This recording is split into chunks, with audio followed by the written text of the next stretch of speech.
Day 2 में हम क्या करेंगे, रियल नंबर की जो प्रॉपर्टीज हैं वो बताएंगे। पहली प्रॉपर्टी क्या है, एडिशन लॉ। एडिशन लॉ में बहुत सारी प्रॉपर्टीज आ जाती हैं।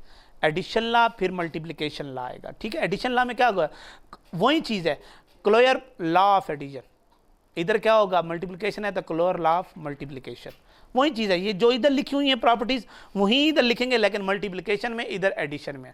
अब देखें क्लोयर प्रॉपर्टी क्या होती है, for all A belong to, इसको कहते हैं फॉर ऑल। ये जो उल्टा ए लिखा हुआ है ना, इसको हम कहते हैं फॉर ऑल। ये मैथमेटिक्स की लैंग्वेज है, ये आपको आनी चाहिए, ठीक है। For all A B belong to real number, A और बी जो हैं वो रियल नंबर से बिलोंग करते हैं, तो इसका अगर हम इसको ऐड करें, ए और बी को ऐड करें तो वो भी रियल नंबर बने। देखिए अगर हमारे पास रियल नंबर है 1 है, 2 है, 3 है, 4 है, 5 है, 6 है, इस तरह अगर हमारे पास ए की वैल्यू 1 है, बी की वैल्यू 2 है, तो ए और 1 और 2 को ऐड करें तो 3 आएगा, 3 भी रियल नंबर होगा। अगर 3 और 4 को ऐड करें 7, 7 भी रियल नंबर है, ठीक है। इसी तरह ये बता रहा है। एसोसिएटिव लॉ क्या होता है, ये आपने अगर आपको याद हो तो ये आपने अगर 6, 7 पढ़ी है बुक, 6, 7 की बुक में भी है, और अगर आपने 9th की बुक पढ़ी है, 2 चैप्टर पढ़ा है 9th का, ये वही है, सारा 2 चैप्टर ही आ रहा है 9th का, ठीक हो गया। ये सारा वही चीज़ है, कोई मुश्किल नहीं है इसमें। अब एसोसिएटिव लॉ क्या होता है, एसोसिएटिव लॉ में 3 नंबर्स हम लेते हैं। For all A B C belong to real number, यानी अगर ए की वैल्यू पुट करें, बी की वैल्यू पुट करें, सी की वैल्यू पुट, उन तीनों को ऐड करें अलग अलग, यानी कि कंडीशन में देखो क्या करते हैं, ए प्लस बी प्लस सी, ये स्मॉल ब्रैकेट्स में लिख दिया हमने। अब वो क्या कहते हैं, पहले बी और सी को ऐड करो, उसके बाद ए के साथ ऐड करो, इज इक्वल टू। अब वो क्या कहता है, ए और बी को पहले ऐड करो, फिर बाद में सी को ऐड करो। तीनों को, दोनों का आंसर, लेफ्ट हैंड साइड का आंसर राइट हैंड साइड के जब इक्वल आ जाता है तो हम क्या कहते हैं कि ये प्रॉपर्टी ट्रू है, एसोसिएटिव लॉ विद, अगर हम इसको ये भी कह सकते हैं associative law with respect to addition. हम एडिशन की बात कर रहे हैं तो हम ये कह सकते हैं associative law with respect to addition, closure law with respect to addition. अब एडिटिव आइडेंटिटी, एडिटिव आइडेंटिटी का मतलब क्या होता है कि अगर हम किसी रियल नंबर में 0 को ऐड करें, 0 को ऐड करें और दोबारा वही नंबर आ जाए, उसको हम एडिटिव आइडेंटिटी कहते हैं, ठीक है। अगर कोई भी हम रियल नंबर लेते हैं, उसमें अगर कोई भी, मैं 0 बता दिया ना, अगर कोई भी वैल्यू ऐड करें दोबारा वही नंबर आना चाहिए। तो वही नंबर कैसे आएगा, जब हम 0 ऐड करेंगे। अगर 0 के अलावा कोई और नंबर ऐड करें तो कोई और चीज़ बन जाएगी। इस तरह हम कहते हैं A belong to real number for all, इसको कहते हैं for all A belong to real, इसको कहते हैं, ये जो उल्टा ई लिखा हुआ है इसको कहते हैं देयर एग्जिस्ट, ठीक है। 0 belong to R such that a plus 0, यानी ए में 0 ऐड करें या 0 में ए ऐड करें तो दोनों का आंसर ए ही आएगा। तो उसको हम क्या कहते हैं, एडिटिव आइडेंटिटी। आइडेंटिटी मीन वही चीज़ आनी चाहिए, ठीक हो गया। एडिटिव इनवर्स, अब additive inverse, additive mean add करना, इनवर्स मीन उसका उलट, यानी अगर 1 है तो उसका उलट -1 होगा, 2 है तो उसका उलट -2 होगा, 3 है तो उसका उलट -3 होगा। तो क्या कहते हैं, for all A belong to real number then there exist -a भी रियल नंबर। देखो मैंने रियल नंबर की कंडीशन बताई थी कि हम रियल नंबर में हमारे पास सारी वैल्यू आ जाती हैं, 1 2 3, उसके अंदर वैल्यू, माइनस की वैल्यू, डिवाइड की value, rational number, irrational number, सारे रियल नंबर में आ जाते हैं। तो माइनस है, अब देखिए ए में अगर माइनस है, उसका इन्वर्स, ए का इन्वर्स क्या होता है, माइनस है, उसका इन्वर्स ऐड कर दें तो आंसर 0 आना चाहिए। इसी तरह देखो माइनस से प्लस से कैंसिल होकर आंसर क्या आएगा, 0। तो इसको हम क्या कहते हैं, एडिटिव इनवर्स। एडिटिव इनवर्स का मतलब अगर कोई भी वैल्यू किसी भी वैल्यू में अगर ऐड करनी हो तो उसका उलट ऐड करें, यानी प्लस ए है तो माइनस ए ऐड कर दें, प्लस बी है तो माइनस बी ऐड करें तो आंसर 0 आ जाए, तो उसको हम क्या कहते हैं, ये एडिटिव इनवर्स है। A and minus A R called additive inverse of each other. अगर आपको ये याद हो तो चैप्टर नंबर 9th की बुक में चैप्टर नंबर 1 में हमने मैट्रिक्स पढ़े थे। मैट्रिक्स में हमने एक्सरसाइज 1.3 में एडिटिव इनवर्स का पढ़ा था कि अगर हम मैट्रिक्स ए है तो उसको अगर माइनस से मल्टीप्लाई करें तो उसको हम क्या कहते हैं कि माइनस ए जो है वो ए का क्या होगा, एडिटिव इनवर्स होगा। देखो मैं आपको दोबारा 9th वाला ही बता रहा हूँ कि ये चीज़ें हमने 9th में पढ़ चुके हैं। कम्यूटेटिव लॉ, कम्यूटेटिव लॉ में क्या है, अगर हम क्या कहते हैं ए और बी को ऐड करें और दोबारा बी प्लस ए करें, यानी कि पहले क्या करें, 1 और 2 को ऐड करें, फिर दूसरी तरफ पहले 2 लिखें फिर 1 लिखें, फिर दोनों को ऐड करें तो आंसर तो 3 आएगा। ए प्लस बी लिखें या बी प्लस ए लिखें, तो दोनों का आंसर क्या आता है, सेम आता है। तो इसको हम क्या कहते हैं, ये कम्यूटेटिव लॉ है। ठीक होगा। अब यही चीज़ें हम मल्टीप्लिकेशन में करेंगे, मल्टीप्लिकेशन लॉ। ठीक हो गया। अब क्लोयर लॉ क्या करेंगे, a B belong to R, then a multiply, इधर प्लस था ना, इधर मल्टीप्लाई बिलोंग टू आर लिख दें, वही चीज़ है। Associative law a B C belong to R, इधर हमने दरमियान में प्लस लिखा था, इधर दरमियान में क्या करेंगे, मल्टीप्लाई का साइन लगा दें, बाकी चीज़ें वही हैं। मल्टीप्लिकेटिव आइडेंटिटी, इधर हमने एडिटिव आइडेंटिटी मतलब क्या है, आंसर 0 आना चाहिए। मल्टीप्लिकेटिव आइडेंटिटी का क्या है, आंसर वही आना चाहिए जो है। तो वही आंसर कैसे होगा, किससे मल्टीप्लाई करेंगे, 1 से मल्टीप्लाई करेंगे। देखो A belong to R, then there exist 1 belong to R, such that A multiply 1 लिखे या 1 मल्टीप्लाई ए लिखें तो आंसर 1 ही आएगा। इसको क्या कहते हैं, मल्टीप्लिकेटिव आइडेंटिटी। मल्टीप्लिकेटिव इनवर्स का मतलब क्या होता है, अगर हमारे पास ए दिया गया है, ठीक है, तो मल्टीप्लिकेटिव करना है तो ए का मल्टीप्लिकेशन है तो उसका उलट क्या होगा, डिवीजन। डिवीजन में क्या होगा, अगर ए दिया गया है तो उसके डिवीजन में 1/a आएगा या a - 1 आएगा। पावर देख ले, a पावर 1 है तो इसकी a पावर -1 आ जाएगी। तो a पावर -1 और 1 कैंसिल होकर 1 आता है। तो हम क्या करेंगे, a inverse equal to 1/a, यानी a का 1/a भी लिख सकते हैं। यानी a and 1/a are called multiplicative inverse of each other. ये दोनों के मल्टीप्लिकेटिव इनवर्स हैं। कम्यूटेटिव लॉ वही चीज़ लिखनी है, उधर प्लस लिखा था, इधर multiply, A B belong is equal to B A लिख देंगे। मल्टीप्लिकेशन एडिशन लॉ, अब मल्टीप्लिकेशन एडिशन लॉ कहते हैं। ठीक है, इसको हम कैसे लिखते हैं, A B C belong to R, यानी पहले मल्टीप्लाई लिखें बाद में ब्रैकेट लगाकर प्लस लिख दें, तो मल्टीप्लिकेशन एडिशन लॉ उसे कहते हैं। यानी क्या करेंगे, a multiply b plus c is equal to a b plus a c. इसको हम डिस्ट्रीब्यूटिव लॉ भी कहते हैं, distributive law of addition with respect to multiplication, इस तरह कह सकते हैं। ठीक है, यानी a multiply b plus c, तो ए को बी से मल्टीप्लाई करें, फिर ए को सी से मल्टीप्लाई करें, दरमियान में वही प्लस है तो प्लस, तो लेफ्ट डिस्ट्रीब्यूटिव लॉ इसे कहते हैं। एंड अगर हम ये चीज़ लिखें, ए प्लस बी पहले लिख दें और डॉट सी लिख दें, ए प्लस बी डॉट सी लिख दें, तो a C plus B C, तो ये राइट डिस्ट्रीब्यूटिव लॉ हो जाएगा। ये लेफ्ट क्या है, ये और ये आपस में इक्वल होते हैं, तो ये और ये भी आपस में क्या होते हैं, इक्वल होते हैं, तो इसको distributive law of multiplication with respect to addition भी लिख सकते हैं।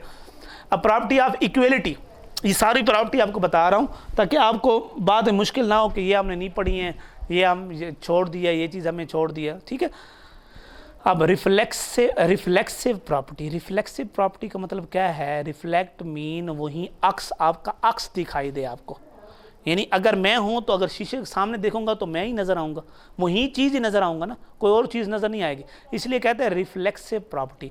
यानी अगर ए बिलोंग टू आर है तो ए जो है वो किसके इक्वल होगा, ए के इक्वल होगा, बी के इक्वल तो नहीं होगा। ठीक है, इसको इसलिए रिफ्लेक्सिव प्रॉपर्टी, यानी a equal to a. Symmetric property क्या होती है, यानी ए दो वैल्यू हैं बिलोंग टू आर है, अगर ए को मैं बी के इक्वल लिखूं, ए की वैल्यू जो है वो बी के इक्वल है तो बी भी ए के इक्वल होगा। सिमेट्रिक प्रॉपर्टी यानी ए बी के इक्वल है तो हम ये भी कह सकेंगे बी भी ए के इक्वल है। ठीक हो गया। अगर दो लड़के हैं, उनकी उम्र एक की भी 10 साल है, दूसरे की 7 साल है, दोनों आपस में इक्वल हुए तो हम दोनों को आपस में इक्वल कहते हैं कि ये इसके इक्वल है, दोबारा वो उसके इक्वल है, तो ये क्या होगी, सिमेट्रिक प्रॉपर्टी होगी। ट्रांजिटिव प्रॉपर्टी क्या है, ट्रांजिटिव प्रॉपर्टी का मतलब क्या है, अगर इस तीन वैल्यू, अगर तीन हम लड़के ले लें, अगर उनकी हाइट एक जैसी है तो हम कहें कि एक लड़का ए है, दूसरा बी है, तीसरा सी है। ए की जो हाइट है वो बी के इक्वल है और बी की हाइट सी के इक्वल है, तो ए की वैल्यू सी के इक्वल होगी कि नहीं होगी। यानी देखें, ए की वैल्यू अगर बी के इक्वल है और बी की वैल्यू सी के इक्वल है, तो बी और बी इक्वल है तो ए किसके इक्वल होगा, सी के, तो ए भी सी के इक्वल होगा। ठीक है। अब एडिटिव प्रॉपर्टी, एडिटिव प्रॉपर्टी का मतलब क्या है, a B C belong to R, अगर ए और बी आपस में इक्वल है, दोनों में एक जैसी वैल्यू ऐड करेंगे, अगर इधर देखें इधर 1 है इज इक्वल टू इधर भी 1 है, अगर दोनों में ऐड करें 2, इधर भी 2 ऐड करें, इधर भी 2 ऐड, तो दोनों क्या होंगे, इक्वल होंगे कि नहीं होंगे, ये भी 3 हो जाएगा, ये भी 3। अब देखें मैंने सी नाम दे दिया, दोनों में सी ऐड कर देते हैं, a plus c is equal to b plus c, तो सी दोनों में सेम है ना, तो अगर ये 1 है ये भी 1 है तो सी की वैल्यू 2 है, ये भी 2 है, ये भी 2 है, तो 1 + 2 = 3, 1 + 2 = दोनों इक्वल हो जाएंगे। इसको हम क्या कहते हैं, एडिटिव प्रॉपर्टी कहते हैं। मल्टीप्लिकेटिव में क्या है, a B C belong to R, a b के इक्वल है, अगर दोनों को सी से मल्टीप्लाई कर दें तो a c is equal to b c, या c a is equal to c b, ये भी लिख सकते हैं, उलट भी लिख सकते हैं, यानी 4 मल्टीप्लाई 5 लिखें या 5 मल्टीप्लाई 4 लिखें, आंसर तो 20 आना है ना। 4 को 5 से मल्टीप्लाई करें या 5 को 4 से मल्टीप्लाई करें। अब cancellation law with respect to addition, अब एडिशन के हिसाब से कैंसिल करें। देखें a plus c is equal to b plus c, अगर ये वैल्यू दी गई हो तो ये c इस c से कैंसिल हो सकता है ना, तो क्या आ गया a b के इक्वल आएगा। देखो ये और ये प्रॉपर्टी सेम है कि नहीं, एडिटिव प्रॉपर्टी ये। अब cancellation with respect multiplication, multiplication में क्या है, c से कैंसिल तो a b से इक्वल, वही चीज़ है, इतना मुश्किल नहीं है ये मैथ। अब प्रॉपर्टी ऑफ इनइक्वालिटीज, अब इनइक्वालिटी में थोड़ा सा फर्क आ जाता है कि इनइक्वालिटी में हम क्या करते हैं, इनइक्वालिटी में लेस आएगा या ग्रेटर आ जाएगा। अब देखें ट्राइकोटोमी प्रॉपर्टी, इसमें क्या होता है, a B belong to real number either a is equal to b या ए लेस देन बी या ए ग्रेटर देन। तीन हम कंडीशन कर सकते हैं। अगर हम ये कहते हैं ए और बी दो वैल्यू है, अगर ए बी के इक्वल होगा या ए लेस होगा बी से या ए ग्रेटर होगा, दो तीन चीज़ें हो सकती हैं, तीन पॉसिबिलिटी होती हैं, या इक्वल होंगे या लेस होंगे या ग्रेटर होंगे, तो वो प्रॉपर्टी ट्राइकोटोमी प्रॉपर्टी कहलाती है। ट्रांजिटिव प्रॉपर्टी क्या कहलाती है, अगर a B C belong to R है, ए ग्रेटर देन बी है और बी ग्रेटर देन सी है, यानी कि ए बी से ग्रेटर है और बी सी से ग्रेटर है, तो ए ऑटोमेटिकली किससे ग्रेटर होगा, सी से होगा कि नहीं होगा। ठीक है। अब अगर ए लेस देन बी है और बी लेस देन सी है, ए जो है बी से कम है और बी सी से कम है, तो ए क्या होगा, सी से भी कम होगा, वही चीज़ जो इक्वल था वही लेस इक्वल होगा। अब एडिटिव प्रॉपर्टी क्या है, a B C belong to R, a greater than b है, सच डैट, इसको आगे करें, अगर दोनों में एक जैसी वैल्यू ऐड करें, अगर ये 2 है ये 1 है, 2 ग्रेटर देन 1 है, तो 2 में 1 ऐड करें तो 3 हो जाएगा, 1 में 1 ऐड करें तो 2 हो जाएगा, 3 ग्रेटर होगा 2 के, वही चीज़ बनेगी। देखो ए प्लस सी ग्रेटर देन बी प्लस सी, इस तरह लेस है तो ए प्लस बी लेस देन सी। अगर ए ग्रेटर देन बी है और सी ग्रेटर देन डी है, अगर दोनों में हम क्या करें, सी जो है वो डी से ग्रेटर है, तो ए में सी ऐड करें और बी में भी डी ऐड करें तो ये भी ग्रेटर होगा, क्योंकि वैल्यू कंडीशन वही लगाई हुई है उसने। मल्टीप्लिकेटिव में थोड़ा सा चेंज हो जाता है। देखें A B C belong to real number and C greater, अगर सी की वैल्यू बड़ी हो तो अगर ए ग्रेटर है बी से तो ए को सी से मल्टीप्लाई करें और बी को सी से, तो ये भी ग्रेटर हो जाएगा। अगर लेस है तो ये भी लेस है। अब कंडीशन ये है, लेस है, अगर सी की वैल्यू कम है, अगर ए ग्रेटर देन बी है, सी की वैल्यू कम है, सी इधर मल्टीप्लाई करें तो ये भी कम होगी। इस तरह ये लेस है तो ये भी, ये क्या हो, ग्रेटर है तो ये लेस हो जाएगी। देखें ए ग्रेटर देन बी है, अब सी की वैल्यू क्या है, अगर -1 है, अगर ये ए की वैल्यू 2 है, बी की वैल्यू 3 है, तो सी की वैल्यू -1 है, तो -2 ग्रेटर नहीं होगा -3 से, तो -2 लेस होगा, यानी ये लेस होगा। ठीक है, इस तरह लेस है तो वो क्या हो जाएगा, ग्रेटर हो जाएगा। अगर ये -1 लेस देन -1 लेस देन 1 है, तो अगर -1 से मल्टीप्लाई करें तो 1 लेस देन ग्रेटर हो जाएगा -1 से। इस तरह a B C belong to R for R positive, positive value के लिए वही चीज़ है, ग्रेटर है तो ग्रेटर आएगा, लेस है तो लेस आ जाएगा। ठीक है, ये हमारा डे 2 का कंप्लीट हो गया। Now it's time to start your task for day 2 first class of HODs। तो अब वक्त हो गया है कि आपका डे 2 स्टार्ट करने का वक्त आया है, और अब देखते हैं कि आज हमने क्या टॉपिक डिस्कस करना। आज का टॉपिक है plasma membrane. Plasma membrane is the outermost covering of animal cell and present just beneath the cell wall in plant cell. आपने कल पढ़ा था, आपने स्ट्रक्चर भी देखा था प्लांट और एनिमल सेल का, उसके बाद आपने सेल वॉल का स्ट्रक्चर भी पढ़ा था। तो इस चीज़ से आप आगाह हैं कि जो हमारे पास प्लाज्मा मेम्ब्रेन है वो आउटर मोस्ट कवरिंग है एनिमल सेल की, और प्रेजेंट है just in case of plant cell it is present beneath the cell wall. तो देखते हैं कि प्लाज्मा मेम्ब्रेन क्या है। Plasma membrane is a delicate thin structure of around 5 to 10 nanometer wide and is visible under electron microscope and it is present in all types of cells. Plasma membrane एक delicate structure है, हमें electron microscope से नज़र आता है, thin structure है और तमाम सेल्स में प्रेजेंट होता है, चाहे कोई प्रोकैरियोटिक है, यूकैरियोटिक है, एनिमल, प्लांट, फंजाई, बैक्टीरिया, हर तरह की सेल टाइप में ये ऑर्गेनली प्रेजेंट होता है, जिसको क्या कहते हैं, plasma membrane. It helps in the passage of molecules and protects the protoplasm. ये गेट का काम करता है, जैसे सिक्योरिटी गार्ड नहीं होता, वो किसी भी बिल्डिंग या इदारे के सामने बैठा होगा तो वो क्या काम करेगा, वो गुजरने वालों को कंट्रोल करेगा, मॉनिटर करेगा। तो ये सेल के अंदर आने वाले सब्सटेंसेस और सेल से बाहर जाने वाले सब्सटेंसेस की ट्रांसलोकेशन को कंट्रोल कर। Plasma membrane is present in all types of cells as I mentioned.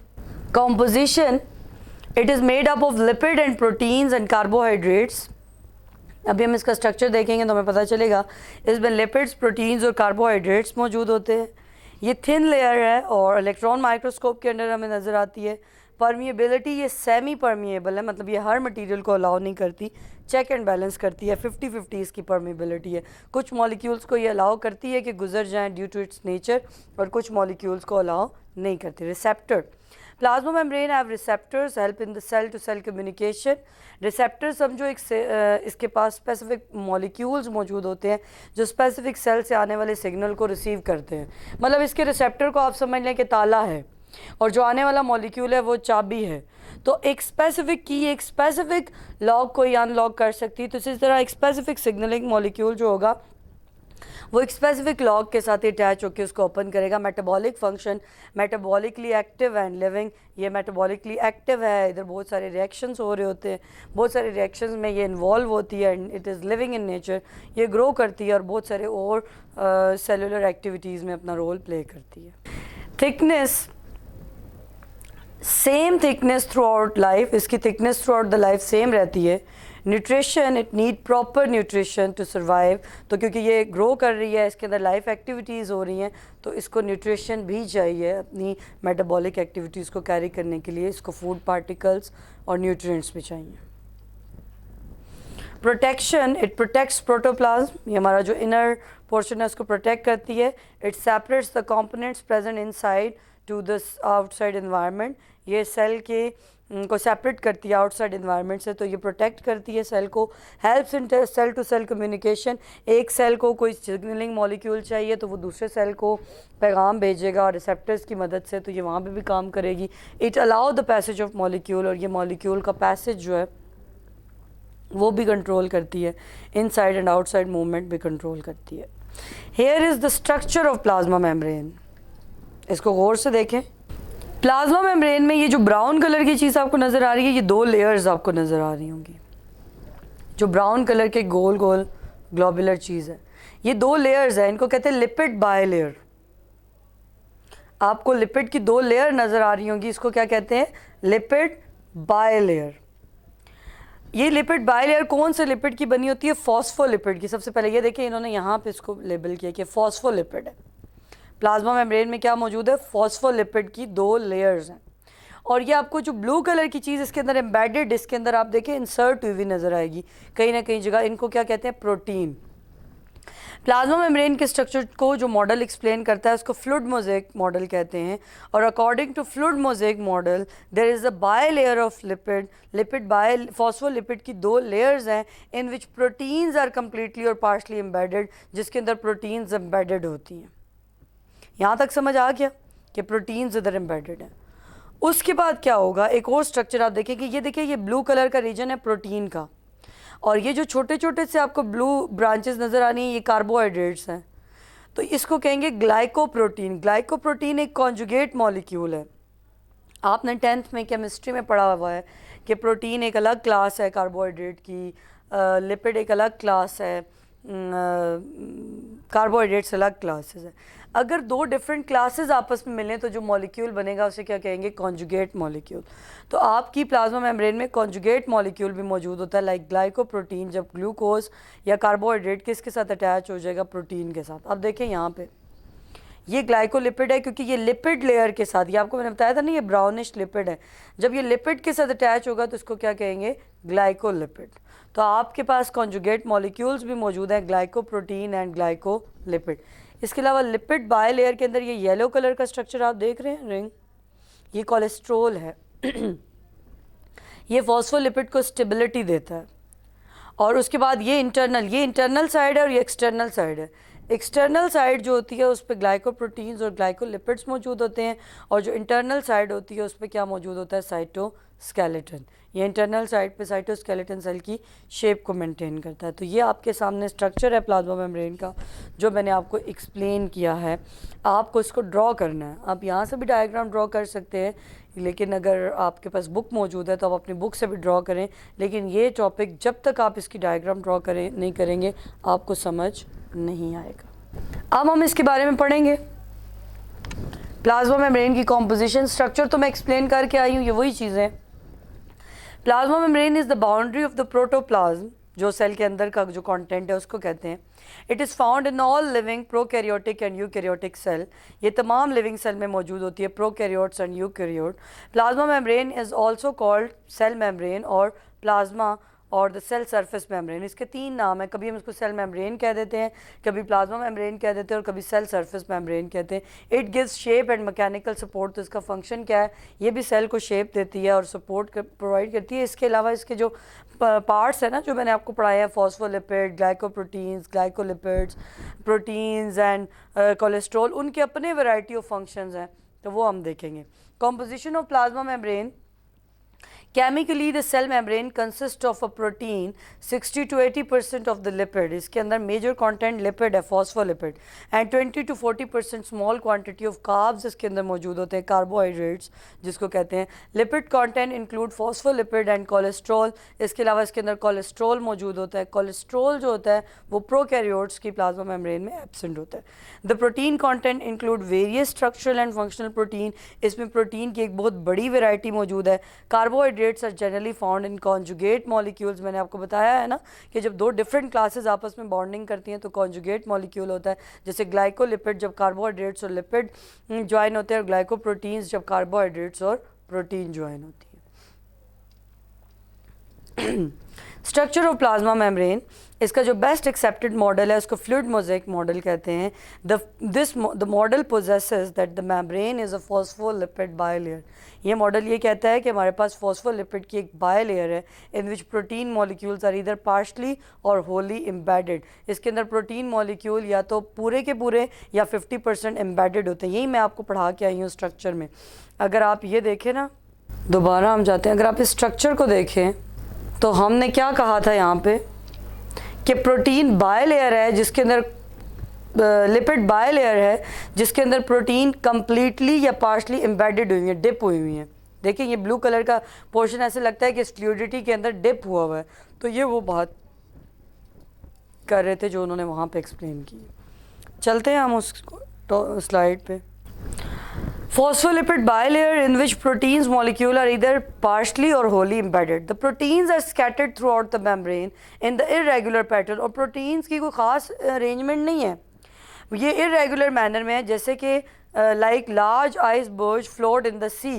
जैसे बर्फ़ जो होती है समंदर में, जहाँ पे वो ग्लेशियर वगैरह होता है, वहाँ पे आइसबर्ग जो है वो डिफरेंट पॉइंट्स पे होते हैं और वो फ्लोट कर रहे होते हैं, और वो जो उनकी बर्फ़ जो होती है ना उसके वो ऊपर से वो नज़र आ रहा होता है। तो ये बिल्कुल वैसी अपीयरेंस देता है कि जैसे आइसबर्ग जो है फ्लोट कर रहा होता है सी की सरफेस पे, इससे ये प्रोटीन फ्लोटिंग होती है और अपनी पैटर्न को चेंज करती रहती है। The pattern of distribution of proteins can very from membrane two membrane and also very on both surface of membrane. Protein की डिस्ट्रीब्यूशन जो है वो हर सेल की टाइप और मेम्ब्रेन में भी वेरी करती है। इसके अलावा सेल की इंटरनल सरफेस में कोई और डिस्ट्रीब्यूशन है और एक्सटर्नल सरफेस में कोई और distribution. The membrane is about 7 nanometre thick. इसकी थिकनेस कितनी है? 7 nanometre. The lipid part of the plasma membrane consist of 2 layers, bilayer अभी बताया है, और वो फॉस्फोलिपिड है, which are arrange in such a way that their hydrophobic ends faces each other and hydrophilic ends are separated on the surface. Steroid like cholesterol are wedged in the plasma bilayer at some intervals and the plasma membrane is asymmetrical and the two surfaces and halves are not identical. मुझे मजबूरन इसके structure पे वापस जाना पड़ेगा, तो मैं इसके स्ट्रक्चर को वापस एक्सप्लेन करती हूँ। जो पॉइंट है यहाँ पे स्ट्रक्चर में क्या है, उन्होंने ये कहा कि जो प्लाज्मा मेम्ब्रेन है, अब आप देखें ये लिपिड बायलेयर है, ये इस स्ट्रक्चर को फॉलो करें। ये गोल सा रीजन जो है इसका हेड है और ये इसकी टेल है। अगर इसको अबव और बिलो आप देखें तो इसकी जो हेड रीजन है वो बाहर की तरफ है और टेल्स आपस में टच कर रही हैं। जो हेड्स है उसको कहते हैं हाइड्रोफिलिक, ये वाटर लविंग है, और जो टेल्स हैं उसको कहते हैं हाइड्रोफोबिक, ये वाटर हीटिंग है। तो हाइड्रोफिलिक एंड्स जो हैं वो बाहर की तरफ हैं और हाइड्रोफोबिक एंड्स एक दूसरे के साथ टच हो जाते हैं। ये पॉइंट्स, हाइड्रोफिलिक है, वाटर लविंग है, इसका मतलब है उसकी पोलर नेचर है, और हाइड्रोफोबिक है इसका मतलब है उसकी नॉन पोलर नेचर है। तो मैं कहना ये चाह रही हूँ कि फॉस्फोलिपिड का हेड पोलर होता है, हाइड्रोफिलिक होता है, वाटर लविंग होता है, और इसकी जो टेल है वो नॉन पोलर होती है, हाइड्रोफोबिक होती है और वाटर हीटिंग होती है। तो अब हम जाएंगे अपने टॉपिक की तरफ जो हम पढ़ रहे थे। नेक्स्ट हमारे पास जो है वो again some points about the structure of plasma membrane. In general, most membrane proteins are observed to drift sideways in the fluid bilayer. The protein within the membrane determines most of the function. Many plasma membrane proteins are glycoproteins which are attached to the carbohydrates. Carbohydrates is in the form of branched and unbranched oligosaccharides, and there are certain other proteins like glycolipids when they are attached to the lipids. तो ये बता रहे हैं इस paragraph में कि कुछ conjugate molecules मौजूद होते हैं और उसकी वजह से कॉन्जुगेट प्रोटीन्स बनती हैं लाइक ग्लाइकोप्रोटीन्स एंड ग्लाइकोलिपिड्स जो कि एडिशनली प्लाज्मा मेम्ब्रेन में मौजूद है। आज का टॉपिक यही था, प्लाज्मा मेम्ब्रेन का स्ट्रक्चर, क्योंकि ये काफ़ी डिटेल में है। आपने इस पॉइंट को बार बार सुनना है, स्ट्रक्चर को देखना है और इस पर जितनी भी इंफॉर्मेशन है उसको समझना है, याद करना और प्लाज्मा मेम्ब्रेन का स्ट्रक्चर ड्रॉ करना है। तो आज का जो आपका टास्क है, discuss structure of plasma membrane with the help of diagram. यही आपके आज के दिन का टास्क है। अस्सलाम वालेकुम स्टूडेंट्स, आज हम फिज़िक्स की जो पहली एचओडी क्लास है उसका डे टू की स्टडी आज हम स्टार्ट करते हैं। और हमारे पास हमने ब्रांचेस ऑफ फिज़िक्स हमने स्टार्ट की थी और वही हमारा टॉपिक कंटिन्यू था। हम नेक्स्ट अपने देखते हैं नेक्स्ट ब्रांचेस में हमारे पास आज कौन कौन सी ब्रांचेस हैं। नेक्स्ट हमारे पास ब्रांच है नंबर 14 पे, plasma. A plasma is a gas in which an important fraction of the atoms is ionized so that the electronics and ions are separately free. Plasma आपको पता है that is the fourth state of matter, इसको आप आयनिक state भी बोलते हैं।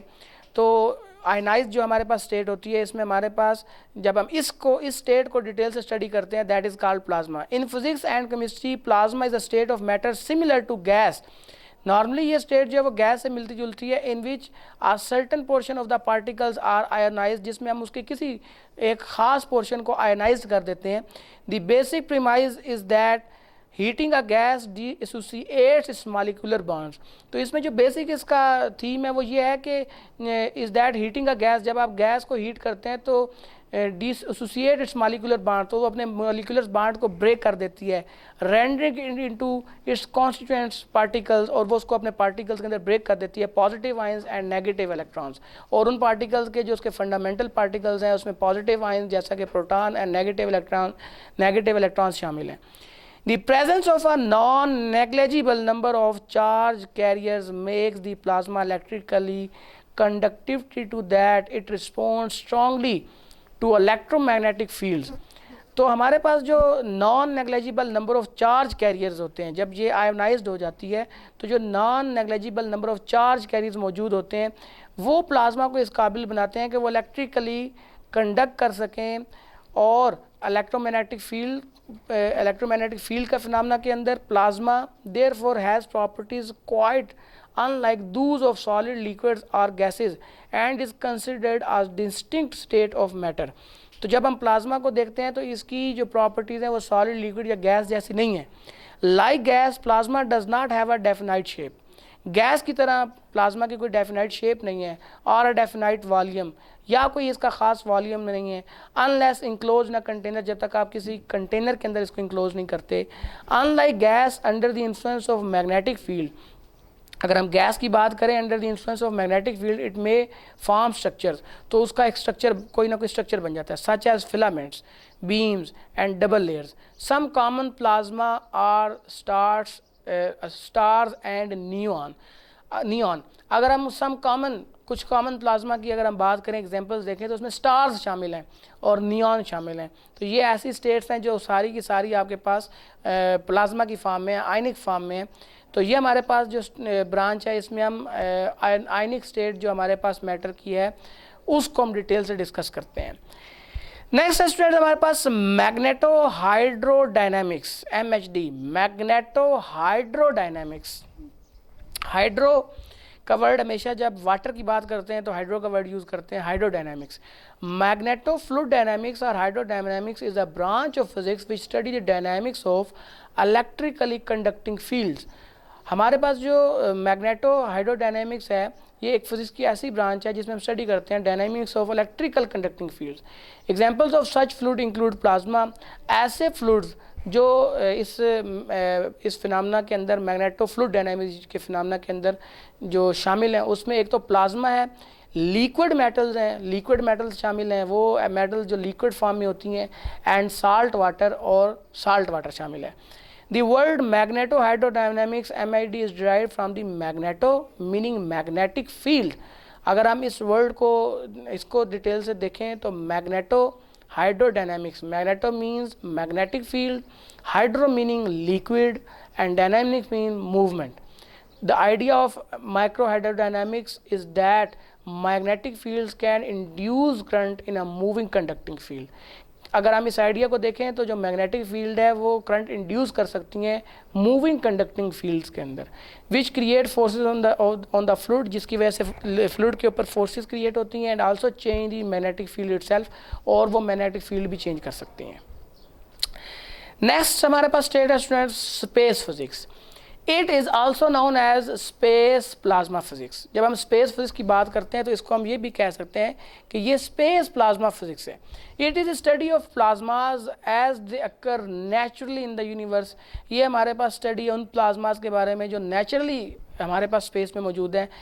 As such it encompasses a far ranging number of topics including the sun। इसमें बहुत सारे हमारे पास एक वास्ट रेंज आ जाती है, वो तमाम ऑब्जेक्ट्स जो हमारे पास ऐसी स्टेट के अंदर मौजूद हैं, इंक्लूडिंग द सन, सूरज शामिल है, सोलर वाइंड, प्लानिटरी मैग्नेटोस्फेयर्स, प्लानिटरी मैग्नेटोस्फेयर्स इसके अंदर शामिल हैं, आइनोस्फेयर्स, एरोराज। एरोराज एक ख़ास किस्म की लाइट है, ये एक पूरा फिनोमेना है जब हम स्पेस फिजिक्स को डिस्कस करते हैं। Cosmic rays and cyclotron radiation, और साइक्लोट्रॉन रेडिएशन, ये तमाम फिनोमेना हमारे पास इसमें इंक्लूड हैं। Space physics is a fundamental part of the study of physics weather and has important implication not only to understanding the universe। Space physics एक fundamental part है हमारे पास space की study के बारे में, और इसका एक important इसकी implication है सिर्फ ना कि हम यूनिवर्स को समझ सकें but also to practical everyday life में प्रैक्टिकल होने के लिए भी, including the operating of communications and weather satellites, जिसमें हमारे लिए ये ज़रूरी है कि हम कैसे जो है वो कम्युनिकेशन सैटेलाइट्स को जो है वो या वेदर सैटेलाइट्स को जो है उसके साथ कैसे कम्युनिकेट करें, तो उसके लिए हमारे पास स्पेस फिजिक्स हेल्प करती है। Space physics is unique from other fields of astrophysics. ये हमारे पास एक यूनिक फॉर्म है उन फील्ड से हट के एस्ट्रोफिजिक्स के अलावा, which study similar phenomena in that space physics utilizes measurements from high altitude rockets and space craft. और इसी स्पेस फिजिक्स को जब हम स्टडी करते हैं तो फिजिक्स हमें यूटिलाइज करती है कि हम मेजर कर सकते हैं जो हाई एल्टीट्यूड रॉकेट्स का या स्पेस क्राफ्ट का है। नेक्स्ट हमारे पास ब्रांच है super fluidity. It is the state of matter in which the matter behaves like a fluid without viscosity and with infinite thermal conductivity। ये हमारे पास एक ऐसा मैटर की एक ऐसा बिहेवियर है जिसमें मैटर जो है फ्लूइड की तरह बिहेव करता है विदाउट विस्कॉसिटी, और उसकी कोई विस्कॉसिटी नहीं होती, and with infinite thermal conductivity, और उसकी जो थर्मल कंडक्टिविटी है वो इनफाइनाइट होती है। ये substance which looks like a liquid will flow uncontrollably and also will be at exactly the same temperature throughout itself।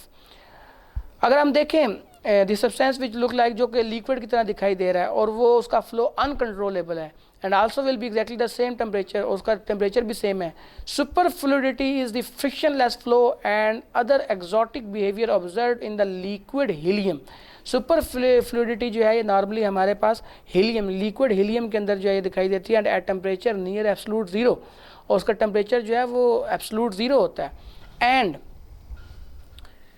Similar frictionless behavior of electrons in a super conducting solid, और बिल्कुल जो frictionless behaviour होता है electrons का super conductive जो solid होते हैं। इसके बाद हमारी नेक्स्ट ब्रांच भी सुपर कंडक्टिविटी की है, तो वही जो हमारे पास सुपर फ्लूइडिटी है वो भी ऐसे ही है कि कोई जो फ्रिक्शन है या विस्कोसिटी जो है वो नहीं है, वो अप्रॉक्सीमेटली जो है वो नेग्लिजिबल होती है। टेम्परेचर जो है एब्सोल्यूट ज़ीरो होता है, तो उसको हम सुपर फ्लूइडिटी कहते हैं कि अनकंट्रोलेबल फ्लो जो होता है हमारे पास लिक्विड का। Super conductivity, it is an electrical resistance of exactly zero which occurs in certain material below a characteristic temperature. Superconductivity हम उस फिनोमेना को बोलते हैं कि अगर हमारे पास किसी कंडक्टर के अंदर जो रेजिस्टेंस है वो ज़ीरो हो जाए या कंडक्टिविटी इतनी बढ़ जाए कि उसकी रेजिस्टेंस जो उसके अपनी है वो बिल्कुल नेग्लिजिबल हो। Superconductivity is a phenomena observed in several metals and ceramic materials. Normally ये फिनोमेना जो है कुछ मेटल्स के अंदर और सिरामिक मटेरियल्स के अंदर होता है। When these materials recool to temperature ranging from near absolute zero degree Kelvin -273 degree Celsius to a liquid nitrogen temperature 77 Kelvin or -196 degree centigrade, their electrical resistance drops with a jump down to zero. तो यहाँ पर आपके सामने discuss किया गया है कि कुछ ऐसे मटेरियल जब उनको कूल किया जाता है ख़ास एक रेंज टेम्परेचर की, जो हमारे पास लिक्विड नाइट्रोजन है अगर उसका टेम्परेचर रेंज 77 केल्विन या -196 डिग्री सेंटीग्रेड, तो उनकी इलेक्ट्रिकल रेजिस्टेंस जो है वो जंप कर जाती है ज़ीरो पे। The temperature at which electrical resistance is zero is called the critical temperature. वो टेम्परेचर जिस पे किसी भी सब्सटेंस का जो रेजिस्टेंस है, किसी भी मेटल की जो रेजिस्टेंस है, अगर वो ज़ीरो हो जाए, that is called critical temperature and varies with the individual material. और ये हर एक मटेरियल का अपना होता है। For practical purposes critical temperature are achieved by cooling material. Practical purposes के लिए क्रिटिकल टेम्परेचर को हम अचीव करते हैं मटेरियल्स को कूल करके विद आइदर लिक्विड हीलियम और लिक्विड नाइट्रोजन। उसके लिए या लिक्विड हीलियम या लिक्विड नाइट्रोजन हम यूज़ करते हैं। Because these material have no electrical resistance, क्योंकि इन मटेरियल्स की कोई इलेक्ट्रिकल रेजिस्टेंस नहीं होती, meaning electrons can travel through them freely. Electrons इनके अंदर से फ्रीली मूव कर सकते हैं। They can carry large amount of electrical current, और अपने अंदर large amount of electrical current carry कर सकते हैं for long period of time without losing energy as heat, और एनर्जी को लूज किए बगैर हीट की फॉर्म में। Super conducting loop of wire have been shown to carry electrical currents of several years with no measurable loss. Super conducting जो loops हैं wire के, वो काफ़ी अरसे तक, सालों तक जो है वो अपने अंदर इलेक्ट्रिक करंट को कैरी कर सकते हैं किसी भी तरह से लॉस किए बगैर। This property has implications for electrical power transmission, और ये प्रॉपर्टी बड़ी हेल्पफुल होती है पावर ट्रांसमिशन में। If transmission lines can be made of super conducting ceramics, अगर पावर लाइन या ट्रांसमिशन लाइन जो है वो सुपर कंडक्टिंग सिरामिक्स की बनाई जाए।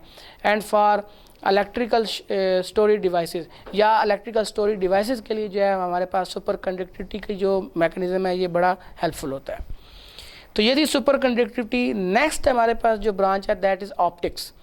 It is the branch of physics which involves the behaviour and properties of light. ये normally light से रेलिवेंट जो जितनी भी हमारे पास लाइट के प्रोसेस हैं, लाइट को किस तरीके से एक जगह से दूसरी जगह ट्रैवल कराना है, तो उससे रेलिवेंट जब हम डिस्कस करते हैं that is optics, including it's interaction with matter and the construction of instrument that use और डिटेक्ट्स इट।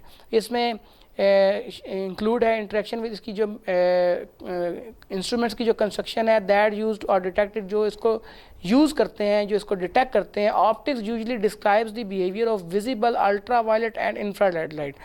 और जो ऑप्टिक्स है नॉर्मली ये इसमें विजिबल अल्ट्रा वायलेट और इंफ्रारेड लाइट को जो है उनके बिहेवियर्स को उनको डिटेल से स्टडी किया जाता है। हाइड्रोडायनामिक्स, हाइड्रो जब भी वर्ड आए तो मैंने आपको बताया था हाइड्रो से मुराद वाटर है। The branch of science that deals with dynamics of fluid hydrodynamics आपके पास फिजिक्स की वो ब्रांच है जो फ्लूइड्स की डायनामिक्स को डील करती है, specially incompressible fluids in motion. और यहाँ पे जब हम फ्लूइड्स को कंसिडर करते हैं तो ये ज़हन में रखें कि हम इनकम्प्रेसिबल फ्लूइड्स को लेंगे। जो इनकम्प्रेसिबल फ्लूइड्स हैं, it is concern with mechanical properties of fluid, और इसमें मैकेनिकल प्रॉपर्टीज़ ऑफ फ्लूइड जो है वो हमारा इसमें कंसर्न है। It tells that how quickly an object can travel in a fluid, कोई भी ऑब्जेक्ट फ्लूइड के अंदर कितनी तेज़ी के साथ ट्रैवल कर सकता है। For example a person swimming in water, जैसा कि एक कोई भी बंदा है और वो पानी के अंदर तैर रहा है, तो ये फ्लूइड डायनामिक्स जो है इससे हम डिटरमाइन कर सकते हैं कि आया उस फ्लूइड की विस्कोसिटी क्या है, वो फ्लूइड कैसा है, उसकी नेचर कैसी है, तो उसकी बेस पे हम मेजर कर सकते हैं। नेक्स्ट हमारे पास ब्रांच है इलेक्ट्रोमैग्नेटिज्म। दो वर्ड्स का ये कम्बिनेशन है, इलेक्ट्रोमैग्नेटिज्म। इलेक्ट्रो इलेक्ट्रॉन्स या इलेक्ट्रिक, जब हम बात करते हैं इलेक्ट्रिक करंट की, और इलेक्ट्रिक करंट जहाँ पर हो तो उसका एक मैग्नेटिक इफेक्ट होता है। It is one of the 4 fundamental interactions in nature. हमारे पास नेचर के अंदर ये चौथी फंडामेंटल इंट्रैक्शन है। The other 3 are the strong interaction, the weak interaction and gravitation. तो बाकी जो 3 है उसमें स्ट्रॉन्ग इंट्रैक्शन, वीक इंट्रैक्शन और ग्रेविटेशन शामिल है।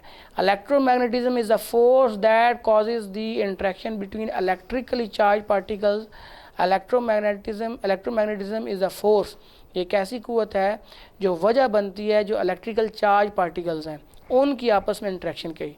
The areas in which this happens are called electromagnetic field, और जिन एरियाज़ को हम कंसिडर करते हैं जहाँ पर पार्टिकल्स की आपस में इंट्रैक्शन स्ट्रॉन्ग या जो भी है, इलेक्ट्रोमैग्नेटिक फील्ड्स के अंदर हम इसको ज़्यादा डिस्कस करते हैं। Electromagnetism is also the force which holds electrons and protons together inside atoms।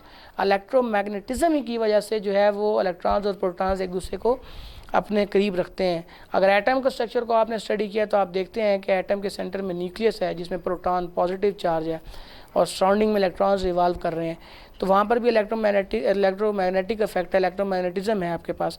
Which are the building blocks of molecules, और मॉलिक्यूल्स का बिल्डिंग ब्लॉक भी यही हमारे पास फिनोमेना है। This governs the processes involved in chemistry which arise from interaction between the electron inside and between atoms।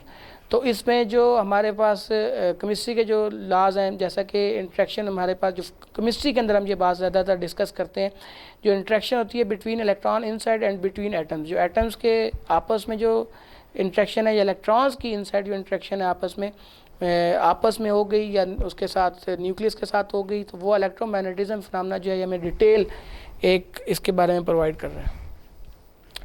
Students, ये थी हमारे पास branches of physics. 21 branches of physics जो हैं वो आपने डिस्कस की हैं और 1 बाय 1 आपको डिटेल से बता दिया है। इसमें जो ब्रांचेस हैं इस तो हमने सिर्फ उसकी डेफिनेशन या एक इतना हमने डिस्कस किया कि आया किस ब्रांच को के अंदर हम जो है वो क्या कौन सा एरिया फोकस करते हैं, क्या स्टडी करते हैं। इसके बाद से हमारा जो चैप्टर नंबर 1 है वो प्रॉपरली जो मेजरमेंट हमारा चैप्टर का नाम है उससे रेलेवेंट स्टार्ट होता है। फर्स्ट जो हमारा after branches of physics topic है that is physical quantities. Physical quantities क्या हैं और हमारे पास जो इसकी टाइप्स हैं वो कौन कौन सी हैं। फिज़िकल क्वांटिटीज़ को अगर डिफ़ाइन किया जाए तो all measurable quantities are called physical quantities।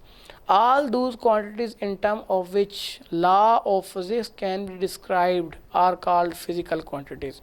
अगर हम ये देखें तो जितनी भी वो तमाम quantities of which law of physics can be described, जिसकी बेस पे फिजिक्स के laws डिस्क्राइब किए जा सकते हैं, उनको physical quantities कहते हैं।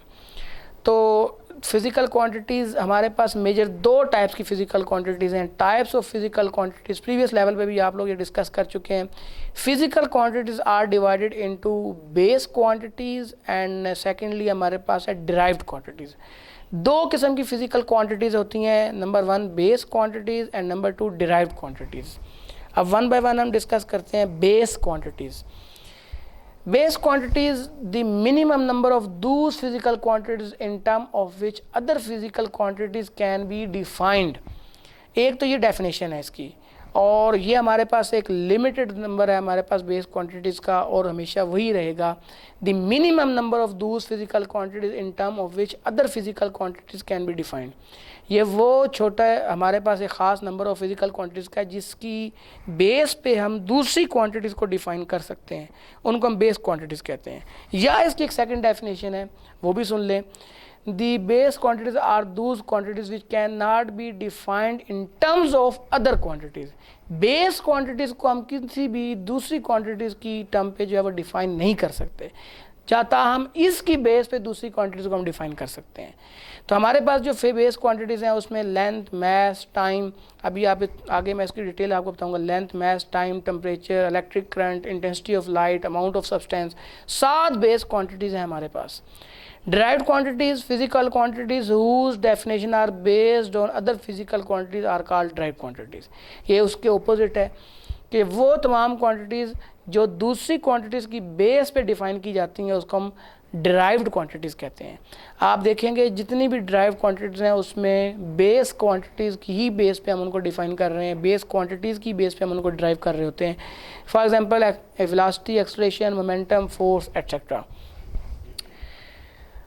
तो हमारे पास नेक्स्ट है मेजरमेंट ऑफ बेस क्वांटिटीज़। अगर हमने किसी क्वांटिटी को मेजर करना है तो उसके लिए क्या चीज़ें ज़रूरी हैं। The measurement of base quantity involves 2 steps. 2 steps शामिल हैं। Number 1 the choice of standard. पहले तो जिस क्वांटिटी को हम मेजर कर रहे हैं तो उसके लिए हम स्टैंडर्ड क्या चूज़ कर रहे हैं। फॉर एग्जांपल अगर हम लेंथ मेजर करते हैं तो उसका क्या स्टैंडर्ड होगा, अगर हम मास मेजर करते हैं तो उसका स्टैंडर्ड क्या होगा। Secondly the procedure for comparing the quantity to be measured with standard. और दूसरे नंबर पे ये होगा कि जो क्वांटिटी हम मेजर कर रहे हैं उसको स्टैंडर्ड के साथ कंपेयर करना, यानी कैसे मेजर कर रहे हैं। स्टैंडर्ड सेलेक्ट करने के बाद उसको स्टैंडर्ड से कंपेयर करना। Properties of an ideal standard. Ideal standard की प्रॉपर्टीज़ क्या होती हैं। An ideal standard has 2 principal characteristics. एक आइडियल स्टैंडर्ड की 2 जो उसके बुनियादी असूल हैं, 2 उसकी खसूसियात हैं। इट इज़ एक्सेसिबल, वो एक्सेसिबल हो।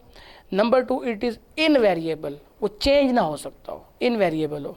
These 2 requirements are often incompatible and compromise has to be made between them. तो ये 2 रिक्वायरमेंट्स जो हैं ये इस काबिल बनाती हैं कि एक दूसरे को इनका इंट्रैक्शन इतना स्ट्रॉन्ग है कि इसकी बेस पे जो है हम कोई भी जो है वो स्टैंडर्ड जो है वो किसी भी क्वांटिटी को मेजर करने के लिए हम स्टैंडर्ड को यूज़ कर सकते हैं। स्टूडेंट ये था हमारे पास डे 2, और डे 2 में हम लोगों ने ब्रांचेस ऑफ फिजिक्स कंप्लीट किया और उसके बाद हमने सिर्फ फिज़िकल क्वांटिटीज़ का एक इंट्रोडक्शन देखा जिसमें हमने बेस क्वांटिटीज़, डिराइव क्वांटिटीज़ को डिस्कस किया, और जो हमारे पास मेजरमेंट ऑफ बेस क्वांटिटीज़ है और जो आइडियल स्टैंडर्ड की प्रॉपर्टीज़ है उसको हमने डिस्कस किया। चलते हैं सबक के दूसरे दिन की तरफ, जिसमें इस्लाम के बुनियादी अक़ायद आपको बताए जाएंगे। सवाल, इस्लाम के बुनियादी अक़ायद कौन कौन से हैं, हर एक पर मुख्तसर नोट लिखें। जवाब, इस्लाम के बुनियादी अक़ायद की तादाद 5 है जो कुरान से ली गई है। नंबर 1 अल्लाह पर ईमान लाना, नंबर 2 रसालत और नबूवत पर ईमान लाना, नंबर 3 मलाइका पर यानी फरिश्तों पर ईमान लाना, नंबर 4 आसमानी किताबों पर ईमान लाना, नंबर 5 यौम आखिरत पर ईमान लाना। अल्लाह ताला का इरशाद है, वलाकिन्नल बिर्रा मन आमन बिल्लाहि वल यौमिल आखिर वल मलाइकति वल किताबि वन नबिय्यीन। सबसे बड़ी नेकी ये है कि अल्लाह, यौम आखिरत, फरिश्तों, किताब और नबियों पर ईमान लाया जाए। अब इनमें से हर एक को मुख्तसरन बयान किया जाता है। अल्लाह पर ईमान लाना, अल्लाह को उसकी ज़ात, अफ़ाल, सफ़ात और इबादत में एक जानना। अल्लाह पर ईमान लाने का मतलब क्या है जी? अल्लाह को उसकी ज़ात, अफ़ाल, सफ़ात, इबादत में एक जानना, एक मानना, अल्लाह ताला पर ईमान लाना है। इस ईमान का तकाज़ा है कि अल्लाह की ज़ात, अफ़ाल, सिफ़ात और इबादत में किसी और को शरीक नहीं ठहराया जा सकता। वो ज़ात हर ऐब और नक़्स से पाक। सूरह इखलास में खालिस तौहीद बयान की गई है। फरमाया, कुल हुवल्लाहु अहद, मोहम्मद आप फरमा दीजिए कि वो अल्लाह एक है। अल्लाहुस समद, अल्लाह बेनियाज है। लम यलिद वलम यूलद, न वो किसी का बाप है और न वो किसी की औलाद है। वलम यकुल लहू कुफुवन अहद, और कोई भी उसकी बराबरी करने वाला नहीं है। यह जी अल्लाह पर ईमान लाने का तरीक़ा। नंबर 2 रसूलों पर ईमान लाना। अल्लाह ताला ने अपने बंदों को अपने अहकामात से आगाह करने के लिए अम्बिया और रसूलों को दुनिया में भेजा। जो लोगों को अल्लाह ताला के अहकाम के मुताबिक ज़िंदगी गुजारने, इबादत करने और तमाम हुकूक़ व फ़राइज़ की अदायगी से आगाह करते हैं। इस्लामी अक़ायद के मुताबिक इन तमाम सच्चे रसूलों और नबियों को मानना लाजिम है। इनमें से किसी एक का इनकार या किसी एक की बेअदबी और गुस्ताखी करना क्या भाई? कुफ्र है। इरशाद खुदाबंदी है, ला नुफ़र्रिक़ु बैन अहदिम मिन रुसुली, हम उसके रसूलों में से किसी एक में भी फ़र्क नहीं करते। नंबर 3, फ़रिश्तों पर ईमान लाना। फ़रिश्ते क्या हैं? अल्लाह ताला की नूरानी मखलूक हैं। उनका वजूद तस्लीम करना बाकी अक़ायद की तरह ज़रूरी है। ये अल्लाह ताला के अहकाम के पाबंद हैं और उनकी खिलाफ वर्जी नहीं कर सकते। उनको जो अहकाम सुपुर्द किए जाते हैं बिल्कुल उसी तरीके के साथ उसकी बजावरी करते हैं, पहुँचाते हैं। नंबर 4, आसमानी किताबों पर ईमान लाना। अल्लाह ताला ने रसूलों पर किताबें और सहीफ़े नाजिल किए, उन सब को अल्लाह ताला की तरफ से नाजिल शुदा और सच्चा तस्लीम करना इस्लामी अक़ायद में शामिल है। मशहूर आसमानी किताबें 4 हैं, ज़बूर, तौरात, इंजील, कुरान। इन चारों के नाम आपको याद होने चाहिए। मशहूर आसमानी किताबें कौन कौन सी हैं जी? ज़बूर, तौरात, इंजील और कुरान। यौम आखिरत पर ईमान लाना। इस्लाम के बुनियादी अक़ायद में जो 5वां अक़ीदा है वो हमने पढ़ा था, आखिरत पर ईमान लाना। एक दिन ये तमाम दुनिया ख़त्म हो जाएगी, अल्लाह ताला तमाम अव्वलीन और आखिरीन को ज़िंदा करेगा और तमाम लोगों से उनके अमाल का हिसाब होगा। जिनके ईमान दुरुस्त और अमाल सालिहा ज़्यादा होंगे वो जन्नत में जाएंगे। कुफ़ार और जिन लोगों के बुरे अमाल ज़्यादा होंगे वो जहन्नम में जाएंगे।